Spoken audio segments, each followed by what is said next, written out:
রহমান রহিম। আজকে আমাদের চারিপাশে যে ইসলামিক রাজনীতি চলছে, বিশেষ করে আমাদের ইসলামী দলগুলো কর্তৃক, ওলামা কর্তৃক, এ ধরনের রাজনীতি আমাদের ইন্ডিয়ান সাবকন্টিনেন্টে বিরাজমান। ইসলাম শুধুমাত্র কোনো পার্টিকুলার কান্ট্রি, কোনো পার্টিকুলার নেশন, কোনো পার্টিকুলার এরিয়া, টাইম, কালচার কিংবা ভাষাভাষী মানুষের জন্য আসেনি। ইসলাম হচ্ছে হুদাল লিন্নাস, অথবা ওয়ামা আরসালনাকা ইল্লা রহমাতাল লিল আলামিন, অথবা কুল ইন্নী রাসূলুল্লাহি ইলাইকুম জামিআ, অর্থাৎ সমস্ত মানব জাতির জন্য ইসলাম এসেছে এবং রাজনীতি হতে হবে সমস্ত মানব জাতিকে ঘিরে, এবং এই মানব জাতির যতগুলো দেশ সম্প্রদায় রয়েছে সবাইকে এই বাস্তবতার মধ্যে এনে ইসলামী রাজনীতির সেই সিস্টেম হতে হবে। আর তাছাড়া মোর দ্যান 57 মুসলমানদের দেশ তো রয়েছে।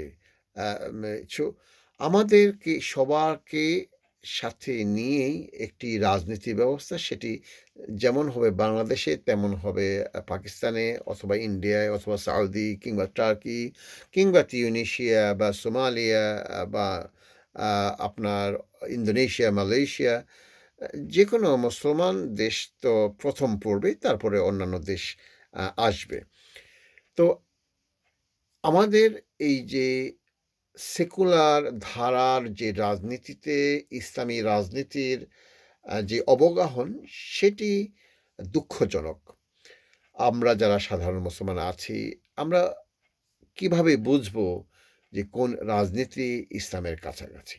আমি এখন যে কথাগুলো বলবো সেগুলোর সাথে মিলান যদি আপনারা, তাহলে কিছুটা হলেও পর্যবেক্ষণ করতে পারবেন, অবজার্ভ করতে পারবেন যে whether the Islamic politics that we see around us is Islamic politics or not.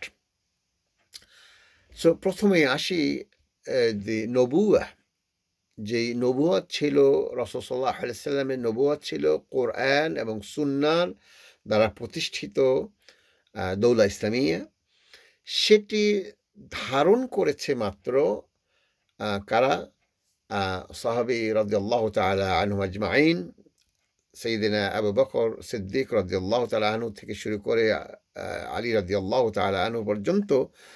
আ এরপরে কন্টিনিউয়াসলি কিছুটা ডিভিয়েটেড হলেও কিন্তু খিলাফা একই আ ওয়াহির সূত্র ধরেই এগিয়ে এসেছিল।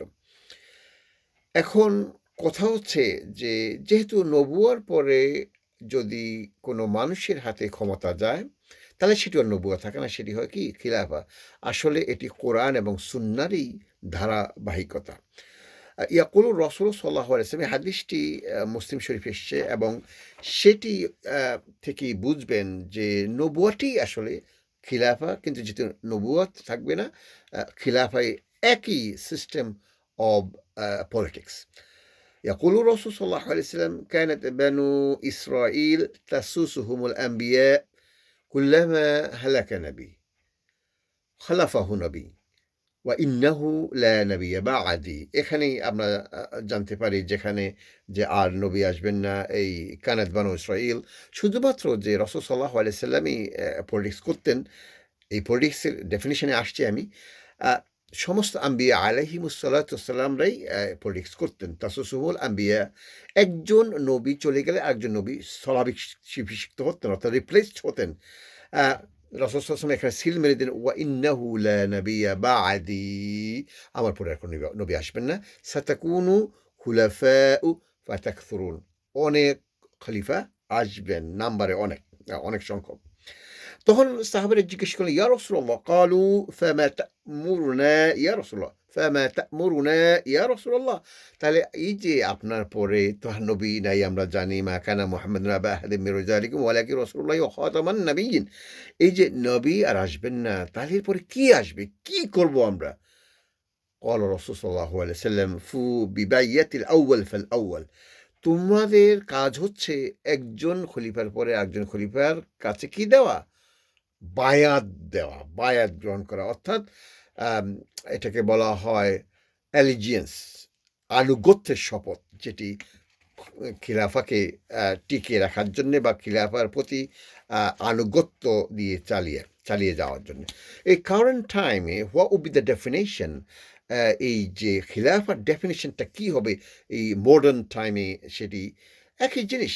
মা হিয়া আল খিলাফা, এটির ডেফিনেশন আমি সংগ্রহ করেছি বিভিন্ন ইবনে খালদুন রাহিমাহুল্লাহ থেকে শুরু করে সমস্ত প্রতিটি শতাব্দীর যারা ইমাম ছিলেন তারা এটির ফরদের ব্যাপারে কোনো দ্বিমত নেই। এর যে ফর্দ এবং ফর্দ দি হাইয়েস্ট ফর্দ, এই ব্যাপারে কোনো রকমের বিন্দুমাত্র দ্বিমত নেই। তাহলে আমরা একটু ডেফিনেশনটা শুনে নেই। মা হিয়া আল খিলাফা? আল খিলাফা, খিলাফা কি হচ্ছে, সেটা কি? আল খিলাফা নিজামুল হুকম, system of ruling, number one. ওয়া নিজামুল হায়াত, জীবন পরিচালনা করার জন্যে যে সিস্টেম। ওয়া নিজামুল সিয়াসা, এবং রাজনীতির যেই সিস্টেম। সুবহানাল্লাহ। সো আপনারা তিনটি শব্দ এখানে শুনলেন, আর নিজামুল হুকুম, তিনটি ফ্রেজ রাদা, ওয়া নিজামুল হায়াত ওয়া নিজামুল সিয়াসা আল্লাতি, তাহলে এটা কোত্থেকে আসলো? আল্লাতি উজিদাতহা বা'দা ওফাতিন নবী সাল্লাল্লাহু আলাইহি ওয়াসাল্লাম। আমি এখানে এই পোস্টে শেষ করব, পরবর্তী পোস্টে আমি সামনে এগোবো। তাহলে এই ডেফিনেশনটা আপনারা বুঝে নেন। যে আবারও বলছি, আল খিলাফা নিজামুল হুকুম, এটি হচ্ছে সিস্টেম অফ গভর্নেন্স।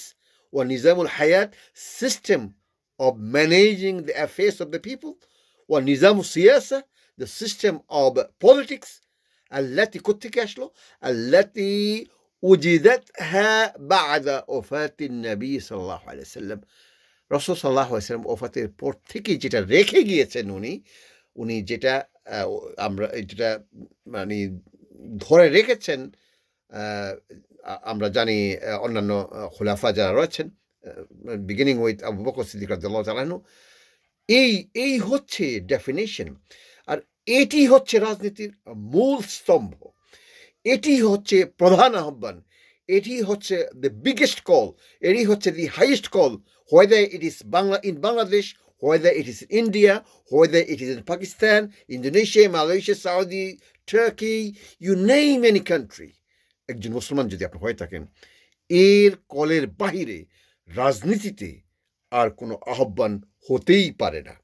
আমি বিষয়টা পরবর্তী পোস্টে ক্লিয়ার করবো ইনশাআল্লাহ। আসসালামু আলাইকুম ওয়া রাহমাতুল্লাহি ওয়া বারাকাতুহু।